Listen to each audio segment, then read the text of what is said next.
Hey, what is up, you guys? Quentin Loves Trains and Horror Movies 2015, and today I'm going to be reviewing Silent Night, Deadly Night 5, The Toy Maker, released direct to video in 1991. Once again, we've got a sequel in the series that has nothing to do with any of the movies that came before it. But hey, unlike Part 4, at least this one actually involves Christmas. Brian Yuzna, who directed Part 4, returned to co-write and produce The Toy Maker. But in the director's chair, this time Martin Kitrosser, who had previously written the screenplays for Friday the 13th Parts 3 and 5, and who eventually settled into a career as Quentin Tarantino's go-to script supervisor, which I found interesting. Screaming Mad George came back to do this movie's special effects, which included more of his bug shit and also a whole host of killer toys. That seems straight out of a full moon flick now. If you thought Part 4 Initiation was weird, well, you're totally right.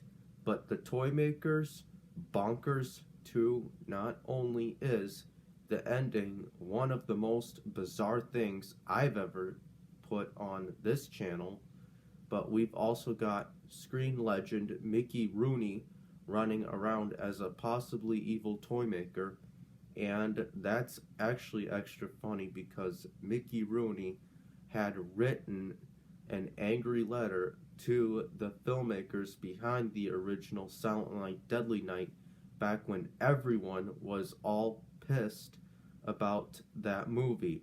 Oh, and top off this movie's mountain of questionable decisions, while the story is unrelated to anything from the first 4 movies, a few actors from Part 4 return to play characters who may or may not be the same people from that movie. It's pretty weird, man, but so is this entire damn franchise. Let's get to reviewing this movie.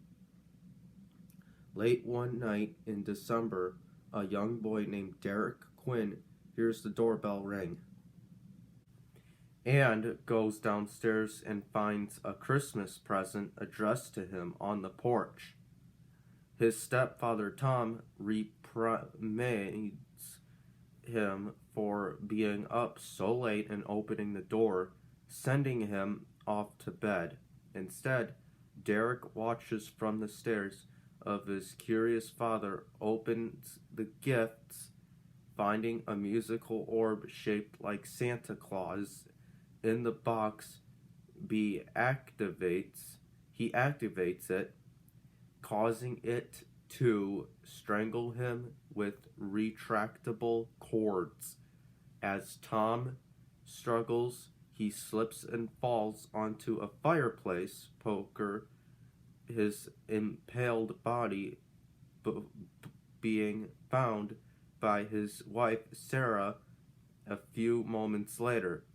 2 weeks later, Sarah takes Derek, who hasn't spoken since his father's death, to a toy store owned by the elderly Joe Petto and his odd son, Pino, not realizing they have been followed by Noah Adams. After Derek rejects all the toys Joe shows him, and one called Larry the Larva that Pino tries to give him, he and his mother leave, prompting Joe to begin angrily yelling at Pino, belittling him, and blaming him for all the store's recent failures. While running from his father, Pino bumps into Noah and drops the larva toy, which Noah picks up and buys along with some other toys. At his home, Noah begins taking apart the toys he brought from Joe when he is confronted by his angry landlord, Harold. Late paying rent, Noah, to smooth things over, gives Harold the Larry the Larva toy in exchange for a one-day extension. While driving home, Harold is killed when Larry the Larva crawls into his mouth and bursts out his eye, causing his car to crash and explode. The next day, Sarah takes Derek to see Santa, portrayed by Noah, who takes his friend's shift at the mall, finding another gift on the porch on the way out. While Sarah and Derek are gone, Pino sneaks into their house using a key he had hidden years earlier when he and his father lived there. When Sarah and Derek get home early, due to Noah's odd behavior towards Derek, Pino flees from the house after confronting Joe about Pino's intrusion and stating that she will call the police the next time it happens. Sarah decides to let Derek open the present dropped off earlier, but Derek refuses to touch it, leaving Derek alone. Sarah is visited by her friend Kim Levitt, and while the two talk, Derek sneaks outside and throws the present in a garbage can, where Kim's adopted son Lonnie finds it. While Lonnie unwraps the gift and finds roller skates in it, Joe, in a drunken rage, begins beating Pino, accidentally killing him by knocking him down some stairs. While using the skates, Lonnie is hit by a car and left hospitalized when rockets hidden within the skates cause him to lose control. While Sarah visits Lonnie and Kim at the hospital, Derek is visited by Noah, who is shooed away by the babysitter, Meredith, who tells Noah where to find Sarah when Noah keeps badgering her from outside. In the parking garage of Sarah's workplace, Noah, revealed to be Sarah's odd boyfriend and Derek's real father, confronts her, and the two reconcile. At the Quinn house, Meredith and her boyfriend, Buck, engage in some freaky sex involving a toy hand on his rear end, a toy that is left by Joe, who is dressed as Santa.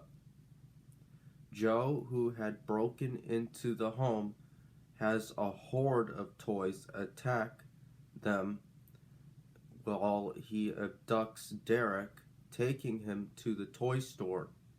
Shortly before taking Sarah home, Noah tells her about Joe's past, saying that he was arrested years earlier for booby-trapping toys he gave to children after his pregnant wife died in a car crash. Pulling into the driveway, Sarah and Noah find the hysterical and bloody Meredith, who tells them Buck is dead, having had his head cut off by a circular saws attached to a toy car, and that Joe took Derek. Sarah rushes to the toy store, followed by Noah, and starts looking around upstairs, arming herself with a knife in the basement. Noah is attacked by Joe with a remote control plane and an acid squirting water pistol and is knocked out. Hearing the noise, Sarah goes downstairs, finds the real Joe's dead body, and tries to run, only to be stopped by the Joe dressed as Santa. The imposter Joe removes his face, showing robotic components underneath, and puts on another revealing himself to be Pino. Pino explains to Sarah that Joe created him to replace his own dead son, but he could never live up to his father's expectations, as he was not a real son, and was continually broken and rebuilt by Joe in his drunken rages. Pino goes on to say that he wants Sarah to be his mother, sending killer toys try to kill Derek before beginning to dry hump her while frantically screaming, "I love you, Mommy." Sarah manages to stab Pino in the head with a screwdriver, causing him to begin malfunctioning. Grabbing the knife Sarah dropped earlier, Pino begins trying to stab Derek before he had placed in a large sack. Derek is saved when Noah breaks into the room and starts fighting Pino, distracting him long enough for Sarah to halve him at the waist with an axe. Barely malfunctioning, Pino cries for his father before grabbing Sarah's leg, causing her to stomp on his head into pieces. As Sarah, Derek, and Noah leave, the eyes of one of Joe's partially assembled robots sparks on ominously like Pino's and his creations. That's it. Silent Night, Deadly Night 5, The Toy Maker, was released direct to video in 1991 and would be the last of the series. And I'd also like to give a shout out to Christian Hanna Horror, Nick the Lost Server Drive-In, Lee Drumdums, Justin Ryan 1988, Pizzal, Nick Pushes Horror Channel, Jake Blaster Production, Bryden Timmons, Bud from the Halloweenverse, Zach Cece's World, Jimmy Champagne, Mike and Jay from We Watched a Movie, and James A. Janice from Dead Meat. Let me know what other horror movies I should review. Until next time, I'm Quentin Loves Trains and Horror Movies 2015. Please like, share, subscribe, comment below on what you think. Make sure to follow me on Instagram and support me on Patreon. Merry Christmas and a Happy New Year. Alright, thanks, be good people.